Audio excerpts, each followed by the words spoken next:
ele fala sobre o poder da resistência, que é uma das poucas coisas falada ou praticada, mas tão necessária para as nossas vidas, já que se viver já é um grande desafio. E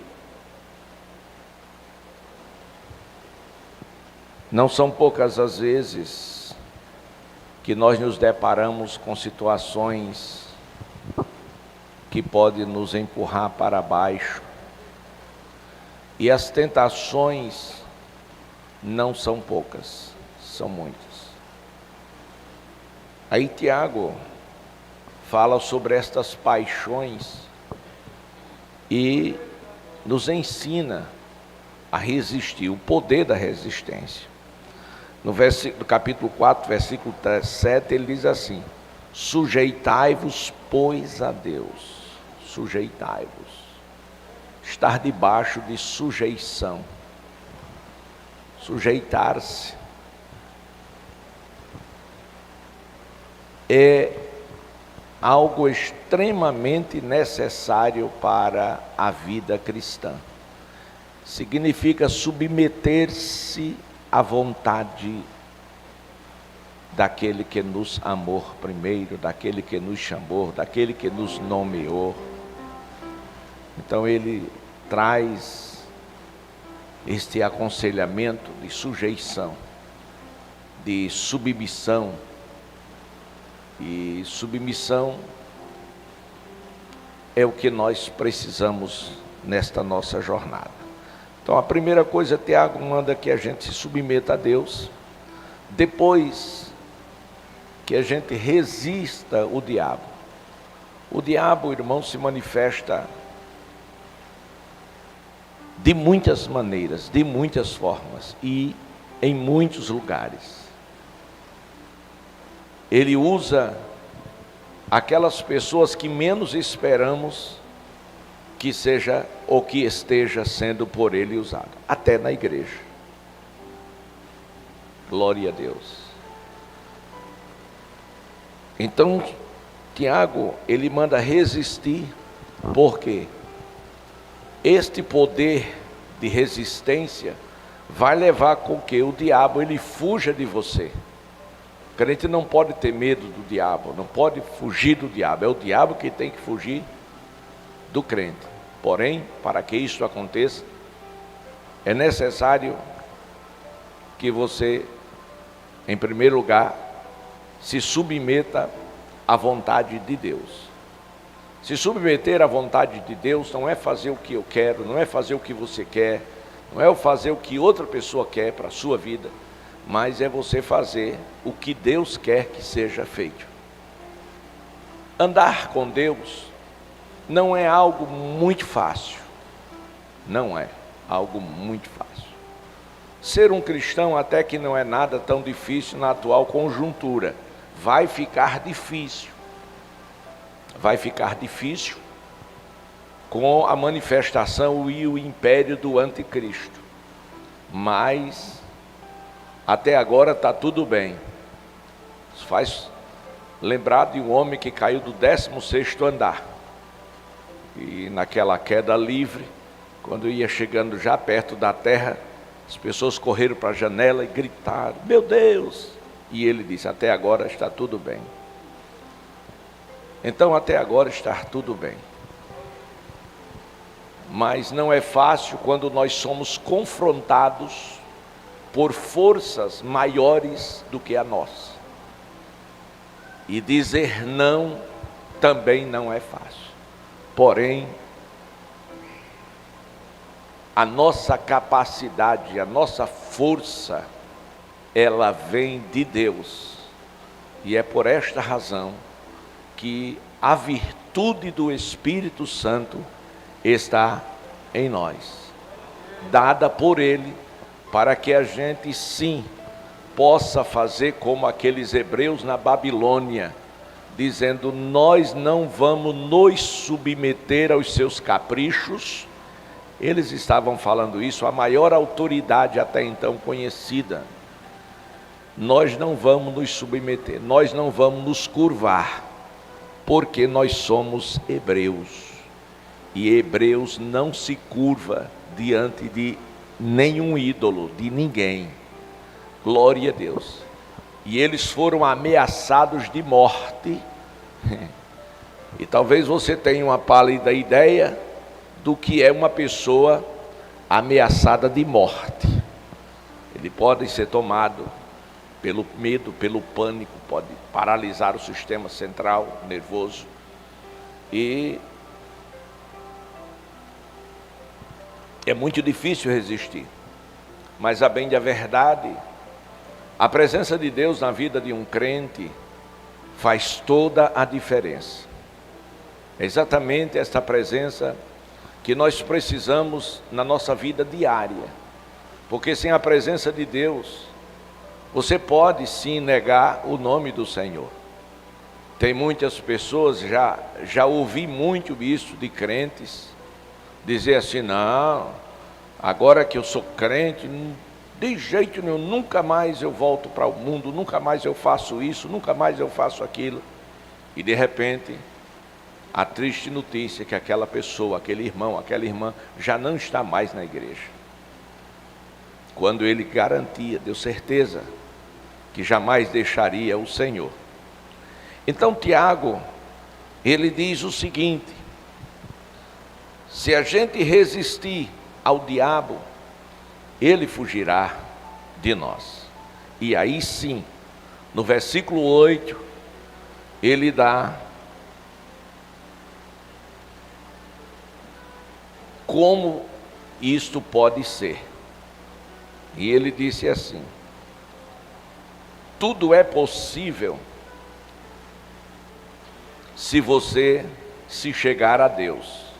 Chegai-vos a Deus, e Ele se chegará a vós.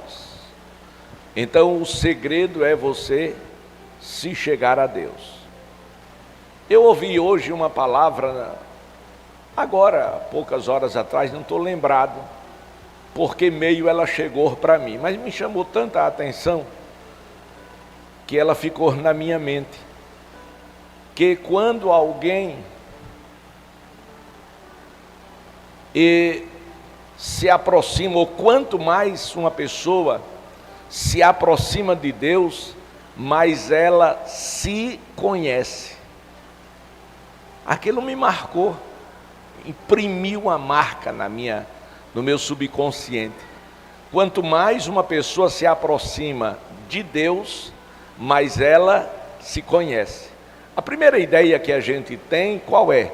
Quanto mais a gente se aproxima de Deus, mais o conhecemos. É a primeira ideia.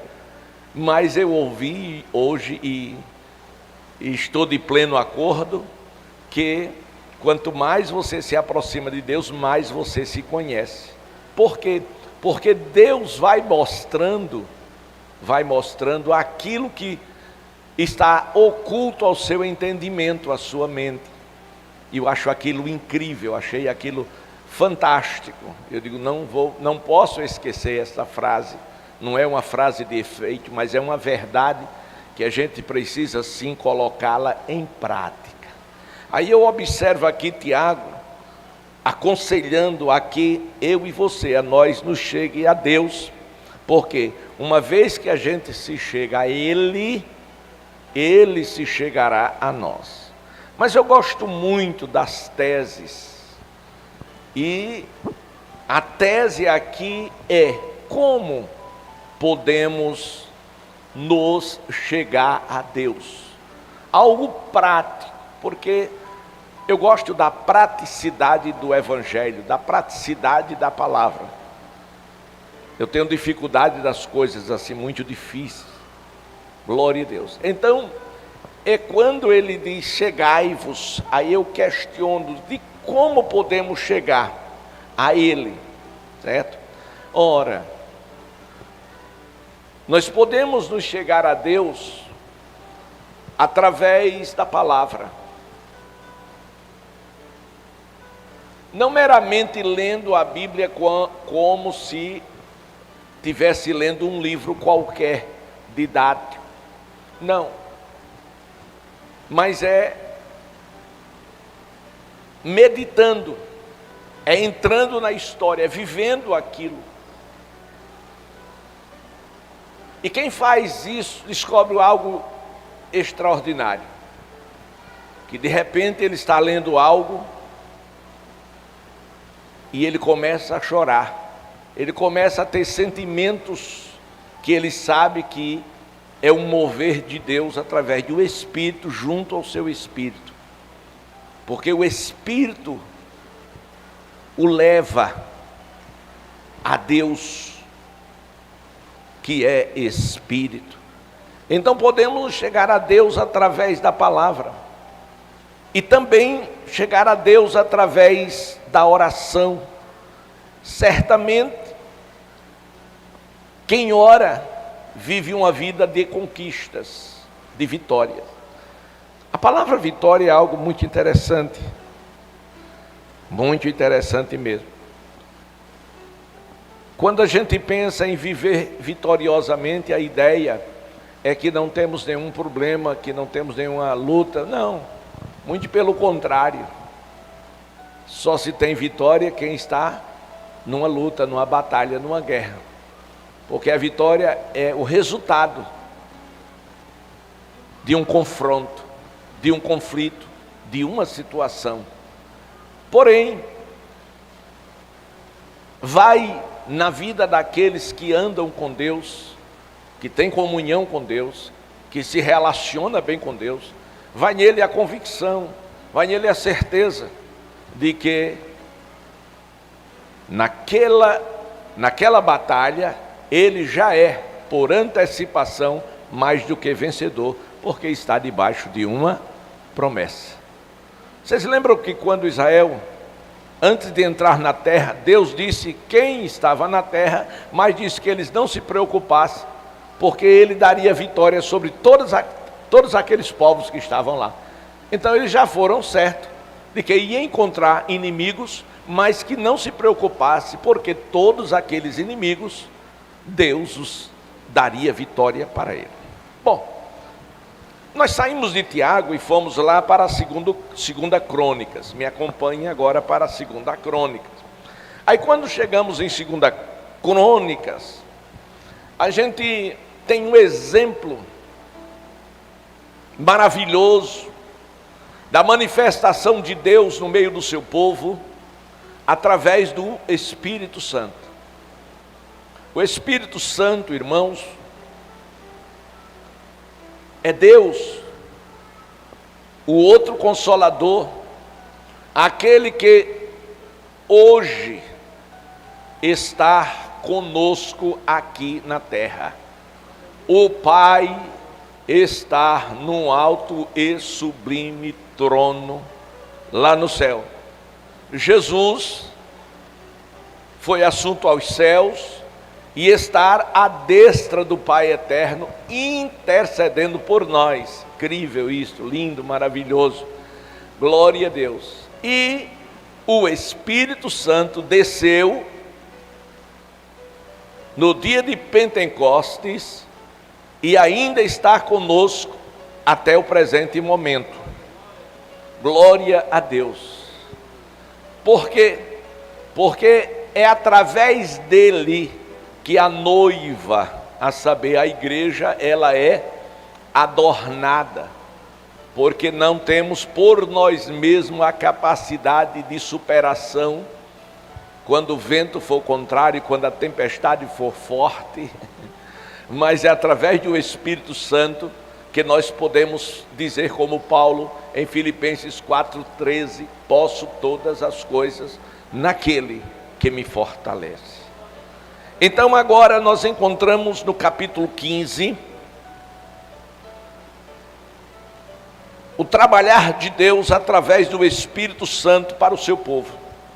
No capítulo 15, o versículo 1 de 2 Crônicas, diz que o Espírito de Deus veio sobre Azarias, filho de Obed. Obed, que era rei de Judá. Mas com a sua morte, o seu filho, ele reinou no seu lugar. Aliás, Asa, que era filho de Abias, que ao morrer, Asa assumiu o trono. E diz a Bíblia que ele reinou sobre Judá, a saber, reino do sul, depois da morte de Abias, o seu pai.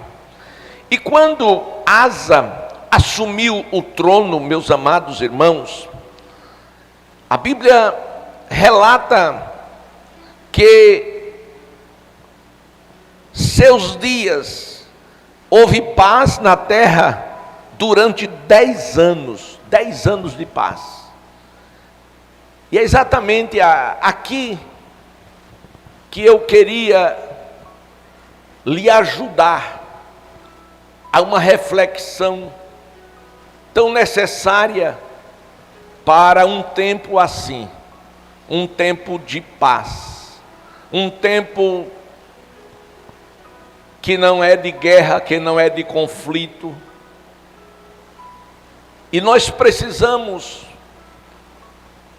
ter um cuidado muito grande deste tempo. Observe em 2 Crônicas 14, sobre Asa. Em primeiro lugar, versículo 2, Asa, ele fez o que era bom, ele fez o que era reto aos olhos do Senhor. Ele começou muito bem, mas muito bem mesmo. E o que ele fez? Ele tirou os altos dos deuses estranhos, ele tirou os altos, ele quebrou as estátuas, cortou os bosques e mandou que o povo, que Judá, buscasse ao Senhor, Deus de seus pais, e que observasse a lei do Senhor. Observe que Asa, ele teve o cuidado, o zelo para com as coisas sagradas. Ele pediu, primeiro, ele mandou que tirasse tudo que desagradava a Deus. É o que nós precisamos fazer. Tirar tudo que desagrada a Deus das nossas vidas. Nós precisamos fazer um exame introspectivo e ver o que há em nós que desagrada a Deus e procurar eliminar isso das nossas vidas. Glória a Deus. Então, foi o que ele fez. Em segundo lugar, ele pediu que Judá buscasse ao Senhor e que observasse a palavra, a lei, a palavra. Vocês acreditam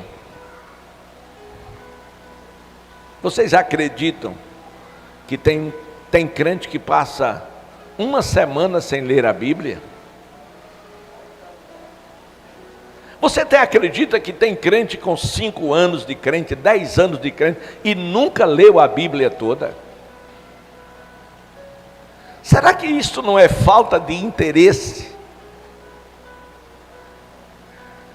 pelo Deus que nós servimos, ou acreditamos servir?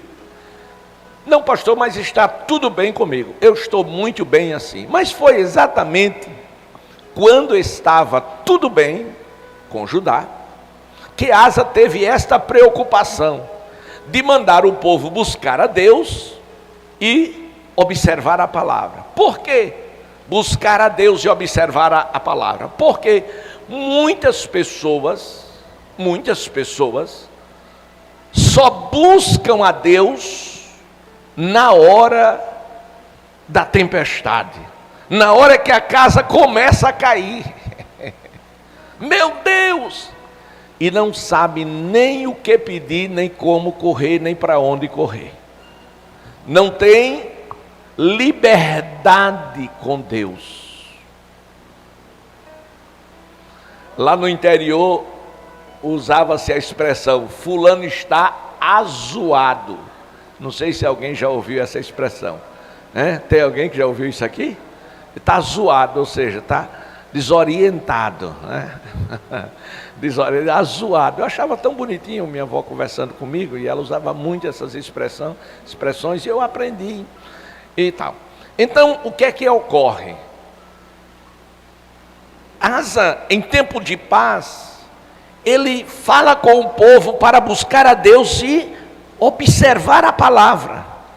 E o que ele fez mais? Lá no versículo 4 de Crônicas 14, ele mandou edificar cidades fortes em Judá, porque a terra estava quieta. Isso é extraordinário e extremamente necessário você fazer. Como? Vou lhe explicar.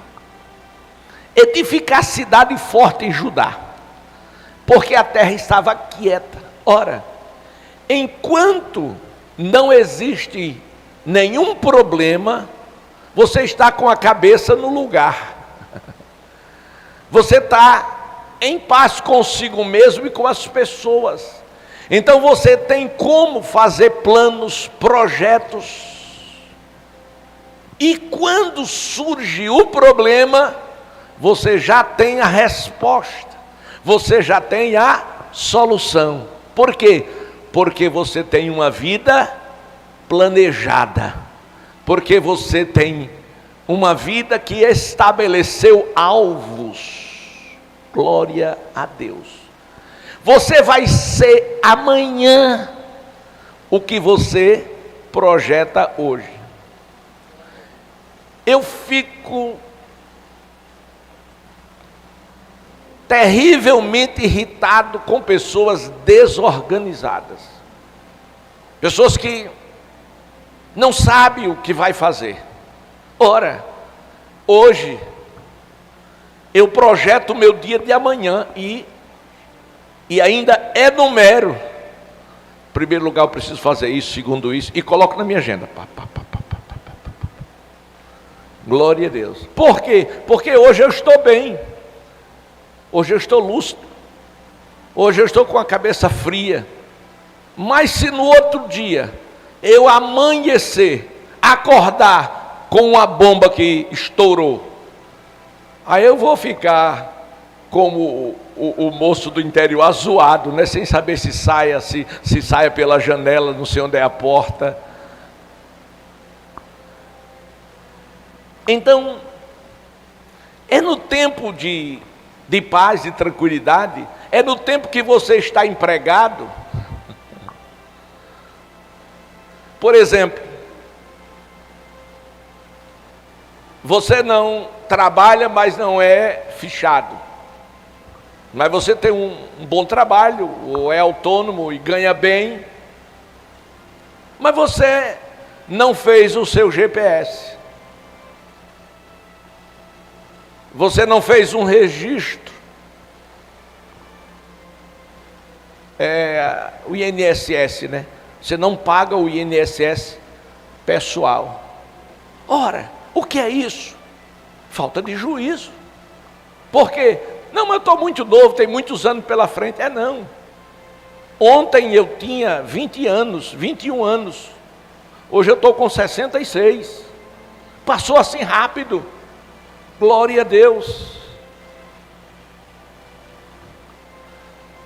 Não, mas eu ganho pouco. Ótimo, você ganha pouco. E quando você não ganhar nada? E se você se acidentar e não puder mais trabalhar? Você é autônomo. Aí acidenta, você não tem mais como trabalhar. E agora? Quem vai bancar as tuas despesas? O que é isso?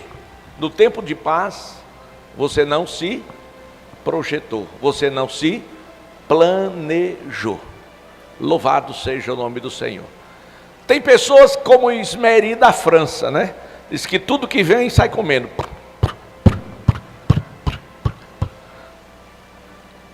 Na hora que perde o emprego, está perdido. Não dá para passar nem 2 meses, porque come tudo o que ganha. Não, coma metade, deixa a outra metade para o tempo de guerra. Então, em tempo de paz, o que fez Asa? Edificou cidades fortes em Judá. A terra estava quieta. Então, vamos fazer cidades fortes, vamos fazer muro, vamos fazer proteção, porque estamos em paz. Não precisa não precisa agora. Agora não está precisando não, mas amanhã pode precisar. E se na hora que você precisar não tiver? Porque o problema é esse, é que na hora que precisa, você não tem e não sabe aonde buscar. Aí o que foi que Asa disse ajudar? Edifiquemos cidades, vamos colocar muros, torres, portas, ferrolhos, enquanto a terra está quieta diante de nós, e vamos buscar ao Senhor nosso Deus, e vamos buscá-lo enquanto tudo está em repouso. E eles prosperaram, irmãos, eles prosperaram. Mas escutem o final dessa história. Asa, nesse tempo de paz, ele conseguiu um exército poderoso, glória a Deus, de 300.000 homens de Judá e 280 de Benjamim, que a tribo de Judá era formada, o reino de Judá era formado por essas duas tribos, Judá e Benjamim. Então ele tinha um exército pronto para a guerra de 580.000 homens em tempo de paz. Glória a Deus. Mas o problema, irmãos, que com este exército que ele preparou em tempo de paz, ele ainda não se deu conta, ou ele se deu conta, que precisava ter cidade fortificada, torre para colocar vigia, para ver quem chegava. Enfim, ele se preparou para uma grande guerra, sem haver nenhuma guerra em tempo de paz. E o que aconteceu? Aí sim, versículo 9. Diga comigo, o inesperado. Isso. O inesperado é o elemento surpresa. Minha mãe dizia, meu filho, quem guarda tem. Quem guarda tem. Eu nunca esqueci. E ela sempre dizia, não gaste tudo, nem coma tudo. Glória a Deus. Ela era uma mulher muito segura. Então, Asa se preparou em tempo de paz. Versículo 9. De repente, Zerá, o etíope, se levanta contra o reino do sul, a saber, Judá, com um exército de 1 milhão de homens. Aleluia. 1 milhão de homens.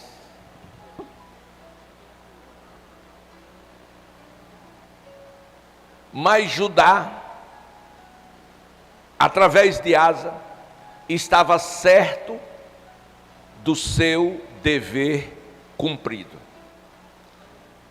Esta manhã, eu preguei aqui na feira, em frente ao mercado. A gente, aos domingos pela manhã, está ali com os jovens. E eu contei uma fábula, aonde uma floresta era incendiada. E o fogo começou a tomar proporção, se alastrando em tudo quanto fosse lugar, e os animais começaram em disparada a fugir daquele lugar para salvar as suas próprias vidas. As aves batiam em retirada voando, mas aparece uma pequena ave que não voou, que não abandonou o lugar. Ela desceu e mergulhou no rio, subiu sobre as chamas de fogo, batia as suas asinhas e pequenas gotas caíam sobre aquele enorme fogo. As demais aves que passavam voando, olhavam para ela e diziam: você está maluca, você está perdendo tempo, você está pensando que você vai conseguir apagar este fogo com essas pequenas gotas de água que saem das suas asas? E aquela pequena ave disse assim para as suas amigas: se vou apagar o fogo eu não sei, mas de uma coisa eu tenho certeza, eu estou fazendo a minha parte. Se vamos salvar o mundo, não sabemos, mas a nossa parte, temos que estar conscientes de que nós estamos fazendo. É o nosso dever orar, buscar a face do Senhor. É o nosso dever obedecer a palavra. É o nosso dever servi-lo com alegria. Glória a Deus. Buscai ao Senhor enquanto se pode achar. Invocai-o enquanto ele está perto. Hoje nós temos sim a oportunidade de estar na sua casa, de ouvir a sua palavra. Temos espaço e liberdade de oração. Mas amanhã nós não sabemos se isto vai nos ser possível. Alguém vai dizer: não, isso é problema sim. Vocês lembram que quando começou a pandemia, a primeira coisa que o diabo fez foi: fecha as igrejas. E fechou. Glória a Deus. O que ele não pôde fazer foi fechar as portas dos céus. E a igreja está viva, poderosa e de pé. Asa fez a sua parte e Zera se levanta. E quando Zera se levantou com um exército mais numeroso, mais poderoso, versículo 11, Asa clamou ao Senhor seu Deus. Escute, foi que Tiago falou: chegai-vos e ele se chegará a vós. Então, Asa, ele conhecia o caminho de encontrar a Deus. Você sabia que tem crente que não sabe como falar com Deus? Que não sabe como encontrar Deus? Tem. Eu estou falando de crentes nossos, pentecostais, instruídos. Glória a Deus. Falta experiência. Falta identidade cristã de Deus, DNA de Deus. Falta a intimidade com o Espírito Santo, nosso amigo, companheiro de jornada, de viagem. Então Asa sabia o caminho. E no versículo 11 diz que Asa clamou ao Senhor Deus e disse: o que é que eu vejo aqui? Um monólogo entre Asa e Deus. A criatura com o Criador se relacionando. É isso que eu preciso. É isso que você precisa. Se relacionar com Deus. Quando você vê um crente dizendo: estou só, normalmente se usa no diminutivo, sozinho. Não é verdade. Isso não é verdade. Você nunca vai estar só. Nunca. Ainda que você peque, você ainda não vai estar só. Porque o Senhor te dará oportunidades e chances. Aleluia. Então Asa clamou ao Senhor, ele sabia o caminho. E ele falou: Senhor, nada, estou no versículo 11 do capítulo 14, nada para ti é ajudar. Nada para ti é ajudar. Eu sei que o Senhor pode.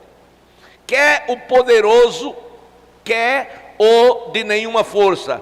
Ajuda-nos, pois, Senhor nosso Deus, porque em ti confiamos e no teu nome viemos contra esta multidão Tu és o nosso Deus, não prevaleça contra ti, ó Senhor.